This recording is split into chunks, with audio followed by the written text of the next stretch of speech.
So hello friends, जैसा कि आपको पता होगा न्यू इंडिया एश्योरेंस की एओ की 550 वैकेंसीज़ आई हैं। काफ़ी बम्पर वैकेंसीज़ है, काफ़ी ज़्यादा वैकेंसीज़ हैं। स्पेशलिस्ट भी हैं, जनरलिस्ट भी हैं। बहुत ही अच्छी अपॉर्चुनिटी है, गोल्डन अपॉर्चुनिटी है।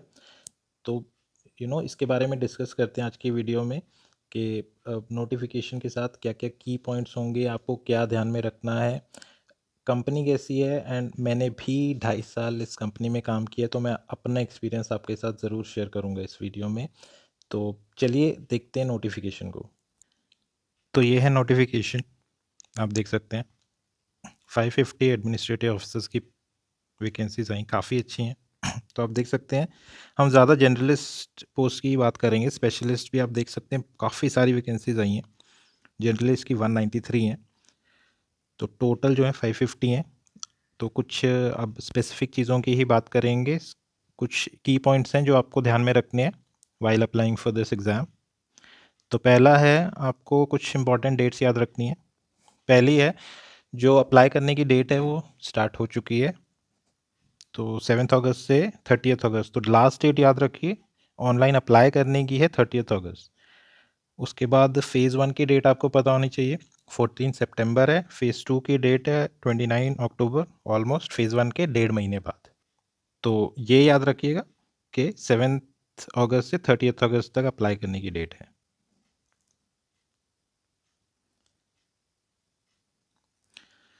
तो अब कुछ इंपॉर्टेंट चीज़ें देख लेते हैं। सर्विस कंडीशन आप देख सकते हैं, इनिशियल जो पोस्टिंग होगी वहाँ पर आपको 5 ईयर्स तक रहना होगा।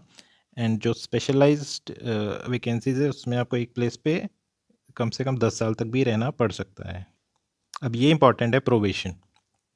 प्रोबेशन आपका 1 साल का होगा, ठीक है। उस 1 साल में भी आपकी परफॉर्मेंस भी देखी जाएगी, प्लस आपको एक एग्ज़ाम है लाइसेंशिएट एग्ज़ाम, वो भी क्लियर करना होगा। तो देखिए, लाइसेंशिएट एग्ज़ाम का मैं आपको थोड़ा सा बता देता हूँ। आपको 60 क्रेडिट्स चाहिए होते हैं लाइसेंशिएट बनने के लिए। उसके लिए आपको 3 एग्ज़ाम्स क्लियर करने होंगे। ये जो एग्ज़ाम्स है वो insurance institute of India conduct करवाता है, और ये जो एग्ज़ाम्स है वो हर 3 मंथ्स में होते हैं। जो पासिंग मार्क्स हैं वो 60% होंगे, ठीक है। उसके बाद ही आपकी कंफर्मेशन होगी।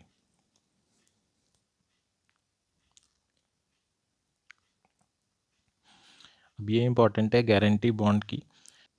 तो देखिए, अब ये गारंटी बॉन्ड की बात कर लेते हैं।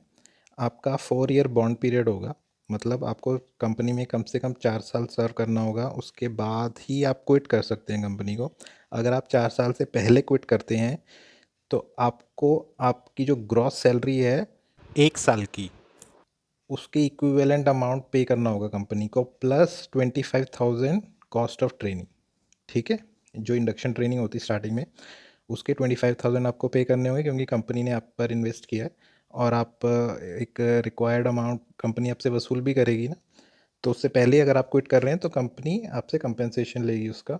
ये बट ये नहीं है कि अगर आपने जैसे 3 साल सर्व किया उसके बाद क्विट किया तो आपको पूरी 1 साल की ग्रॉस सैलरी देनी होगी। वो प्रोपोर्शनेटली अमाउंट कम हो जाएगी। जैसे अगर आपकी ग्रॉस सैलरी है लेट्स से 10 लाख, और आपने 2 साल सर्व किया उसके बाद क्विट किया, तो आपको अराउंड 5 लाख देने पड़ेंगे, ठीक है। तो यहाँ का जो बॉन्ड है वो थोड़ा सा ज़्यादा है, तो वो देख कर ही आप डिसीजन लीजिएगा। अब इस पर आ जाते हैं जिसके लिए हम सब इतनी मेहनत करते हैं, एमोल्यूमेंट्स एंड बेनिफिट्स। तो आप देख सकते हैं जो आपकी बेसिक पे रहेगी वो 50,925 रहेगी। जब मैंने ज्वाइन किया था तो अप्रॉक्स 32,000 थी बेसिक पे, तो ये रिवाइज हो चुकी है एक बार। तो आपका जो अराउंड ग्रोस सैलरी बन रही है वो 90,000 पर मंथ बन रही है। उसके साथ और भी एडिशनल बेनिफिट्स हैं, वो आप देख सकते हैं। तो मोटा मोटा आपको देखना है कि 90,000 पर मंथ आपकी सैलरी होगी। अब एजुकेशन क्वालिफिकेशन पे आ जाते हैं। देखिए, सीधा सीधा है, आपके पास या तो ग्रेजुएशन होनी चाहिए या पोस्ट ग्रेजुएशन होनी चाहिए with minimum 60% marks for unreserved and OBC category. SC ST and PWD के लिए 55% है क्राइटेरिया। सिंपल है, nothing to much to question. उसके बाद स्पेशलाइजेशन के लिए आप अपने देख सकते हैं, ऑटोमोबाइल इंजीनियरिंग में 60% मार्क्स। तो देखिए, ये कुछ वैकेंसीज ऐसी आई हुई हैं जिसमें लिटरली काफ़ी कंपटीशन कम होगा। ये बहुत अच्छी अपॉर्चुनिटी है। ये मुझे लगता है कि लोगों को मिस करनी नहीं चाहिए। एंड आप वैसे ही देख सकते हैं कि अभी जो जॉब मार्केट की हालत है, तो ऐसे में अगर आपको ऐसी वैकेंसीज मिल रही हैं तो ज़रूर प्लीज़ कैपिटलाइज ऑन इट। ठीक है, इसमें कुछ इंपॉर्टेंट नोट्स हैं। आप वो you can go through it. University recognised by government of India. आप जहाँ से भी आपकी एजुकेशन क्वालिफिकेशन है वो सब आपको पता ही होगा। तो अब एक चीज़ देखिए, सीधी सीधी सी यहाँ पर लिखी है सी पॉइंट पे। इसमें ज़्यादा क्वेश्चन नहीं है। लोगों को बहुत कन्फ्यूजन होती है कि मैं अप्लाई कर सकता हूँ, मेरे एग्ज़ाम्स हो चुके हैं, रिज़ल्ट नहीं आया है, अभी पेंडिंग है, जो भी है।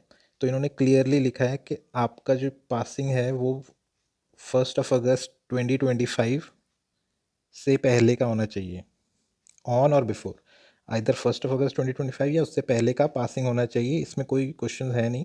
जब इंटरव्यू होगा तो आपसे जो भी डॉक्यूमेंट्स मांगे जाएंगे उसमें जो आपकी क्वालिफिकेशन है वो 1 अगस्त, जो लेटेस्ट क्वालिफिकेशन है जिसके बेसिस पे आप अप्लाई कर रहे हैं, वो 1 अगस्त 2025 या उससे पहले की पासिंग होनी चाहिए।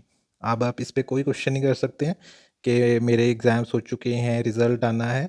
अगर आपका रिज़ल्ट आना है उसमें पासिंग इसके बाद की होगी तो फिर वो कोई फ़ायदा नहीं होगा आपकी इतनी मेहनत का।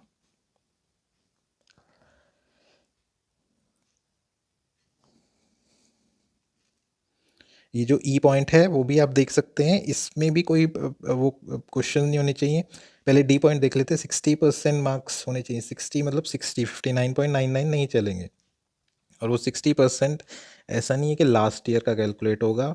सभी ईयर्स का एग्रीगेट ऐड करके डिवाइड किया जाएगा। सभी ईयर्स का टोटल क्यूमुलेटिव मिला के 60% निकलना चाहिए। ठीक है। ई पॉइंट में आप देख सकते हैं कईयों का CGPA होता है, तो उसमें आप CGPA से परसेंटेज में कैसे आना है उसका प्रॉपर जो फॉर्मूला है आपके डॉक्यूमेंट्स में वो दिया होना चाहिए। ठीक है, ताकि वहाँ पर वो कैलकुलेट कर सके ड्यूरिंग इंटरव्यू। ठीक है। एज पर आ जाते, देखिए एज पे आप लोगों को कन्फ्यूजन होती है। 21 ईयर्स का मैं हो गया हूँ या कब का होना चाहिए, 30 ईयर्स का क्या मतलब होता है, इस पे मत जाइए। जो उसके नीचे लिखा है उसे देखिए। Candidate should not be born earlier than 2 August 1995। अब इसमें कोई दो राय है। अगर आप 1 अगस्त 1995 को पैदा हुए हैं, अगर आप 1 जुलाई 1995 को पैदा हुए हैं, आप अप्लाई नहीं कर सकते। ठीक है।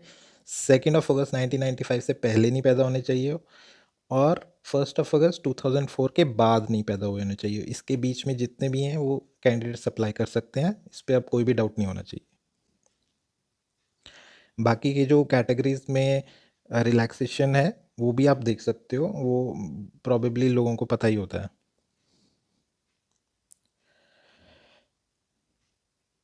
यहाँ पे आप डेफिनेशन ऑफ एक सर्विसमैन भी सब देख सकते हैं। वो क्लियर कट लिखा हुआ है। हम will not go much into it. Next जो इम्पोर्टेंट पॉइंट है वो है अब सिलेक्शन प्रोसीजर का। पहला होगा फेज़ 1 एग्ज़ाम। उसमें 3 सब्जेक्ट्स होंगे, इंग्लिश, रीजनिंग और मैथ्स। तो आप देख सकते हैं टोटल 100 क्वेश्चन होंगे। इंग्लिश के 30, रीजनिंग के 35, क्वांट के 35। ठीक है। सबको 20-20 मिनट्स होंगे। सो 1 घंटे का पेपर होगा। 100 क्वेश्चन आपको करने हैं। हर एक सेक्शन के लिए अलग अलग टाइम प्रोवाइड किया गया है। ठीक है। तो इसमें बेसिकली आपकी स्पीड मैटर करेगी, क्योंकि क्वेश्चंस तो सबको आते हैं। यहाँ पे मैटर करेगा कि आप गिवन टाइम में ज़्यादा से ज़्यादा क्वेश्चंस कर सकते हैं या नहीं। तो ये फेज़ 1 का पैटर्न। उसके बाद चलते हैं फेज़ 2 पे। फेज़ 2 में एक सब्जेक्ट एक्स्ट्रा आ जाएगा जीके का। बाकी वही है, reasoning, English, GK and quant. ठीक है। सबके 50-50 क्वेश्चन होंगे। टोटल 200 क्वेश्चन होंगे। और जो गिवन टाइम है वो दिया हुआ है। हर एक सेक्शन का अलग अलग है। रीजनिंग का 40, इंग्लिश का 40, जनरल अवेयरनेस के 30 मिनट्स एंड क्वांट का 40 मिनट्स। ठीक है। क्यूमुलेटिव कंबाइंड टाइम नहीं है, हर एक सेक्शन का अलग अलग टाइम है। स्पेशलिस्ट में आप देख सकते हैं यहाँ पे 5 सेक्शन दिए हैं, 5 सब्जेक्ट्स हैं। तो English, reasoning, maths, GK plus specialist stream related questions का एक अलग पेपर होगा। ठीक है। तो इसके भी टोटल 200 क्वेश्चन होंगे, 200 मार्क्स एंड 150 मिनट्स होंगे।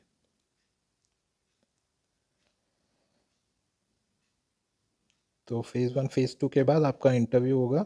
जो फेज़ 2 के मार्क्स हैं और इंटरव्यू के मार्क्स हैं, उनका जो डिस्ट्रीब्यूशन है वो 75:25 का है। 75 मार्क्स फेज़ 2 के, 25 मार्क्स इंटरव्यू के। सो 25 इंटरव्यू के इट्स अ ह्यूज वेटेज, ठीक है? इसको लाइटली नहीं लेना है कि इंटरव्यू के 25 ही हैं, ये बहुत डिफरेंस डाल सकते हैं, आपके मेक और ब्रेक हो सकता है, स्पेशली उनके लिए जो अराउंड बॉर्डर लाइन पर सिलेक्ट हुए हैं। वो इंटरव्यू में अच्छा करके सिलेक्ट हो भी सकते हैं, और जिन्होंने थोड़ा अच्छा भी किया फेज़ 2 में, वो इंटरव्यू में अगर कम मार्क्स लेते हैं तो उनका सिलेक्शन रुक भी सकता है, ठीक है? तो इंटरव्यू को लाइटली बिल्कुल मत लीजिएगा, ठीक है? बाकी आप देख सकते हैं एग्ज़ाम सेंटर्स भी दिए हुए हैं, फेज़ 1 के कहाँ पे होंगे, अपने अपने स्टेट्स में जो नियरेस्ट आपका एग्ज़ाम सेंटर है वो आप देख सकते हैं, उसके हिसाब से अप्लाई कीजिएगा।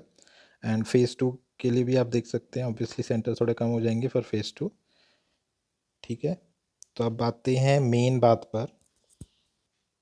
ओके, तो अब बात करते हैं मेरे एक्सपीरियंस की। 2.5 साल मैंने एज ए नीओ काम किया है। I was from 2016-17 batch.